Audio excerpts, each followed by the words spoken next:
Thank you for calling. I hope I answered all of your questions. You're welcome. Thanks. I've been getting a lot of phone calls lately about people falling because of snow and ice. And the most common question I've been getting is, can I still sue somebody if I became injured and fell while it was snowing or while we were having an ice storm, such as the ice storm we had a few weeks ago? Well, the answer is, like most lawyers will tell you, it depends. What most people don't understand is that snow and ice serve as a concealment to what's underneath and also as a lubricant. So if there is a defect under the snow, guess what? People can't see it. If they can't see it, they can't be on notice of the defect. The actual accident or the injury was not caused by the snow or ice. It was caused by the defect underneath. So let me give you some examples of what these underlying defects are. Okay, one example might be a pothole. A pothole that will be concealed by snow or ice, or filled with ice, water that freezes. Another example might be uneven slabs of a sidewalk. In other words, there might be a rise an inch or more between two slabs. That could be caused by settling, or that could in fact be caused by tree roots.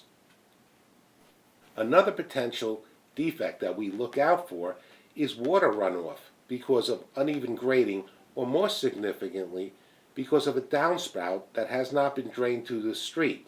Sometimes these water spouts from gutters go down the driveway or another area and freeze onto sidewalks.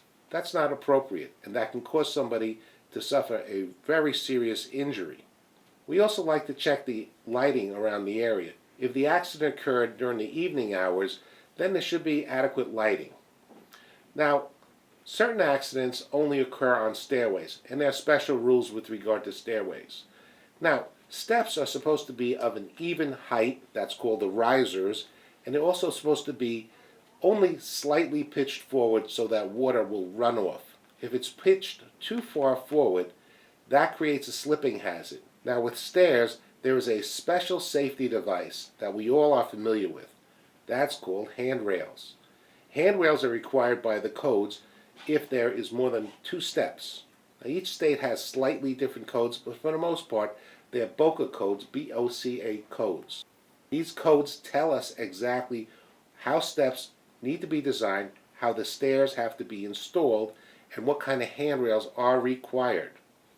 Now these handrails, if they're installed too high or too low, that's not adequate. If they're installed too far apart, that's not adequate. So we do take a look at the property to see if handrails are installed. Finally, if you fall on a property that is commercial property, in other words, it's owned by a business or a landlord, and one of the obligations is to keep the property safe for their customers. The other obligation for a landlord is to keep the property safe for their tenants. So what does that mean? It means that when it snows, that they apply salt or sand as a de-icing agent, or that they warn people about it. Now, you don't see warnings, so the landlord or the storekeeper needs to apply sand, salt, or some sort of de-icing agent. Now, common defense is that how should they have known what the weather was going to be like? We all know what the weather is going to be like. You just have to watch the news the night before. I hope you found this video helpful. If you have any questions, please give me a call. Hi, Gary. Sorry to bother you. I have another call on the line. Okay, I gotta go now. Thank you for watching. Garry Salomon speaking. How can I help you?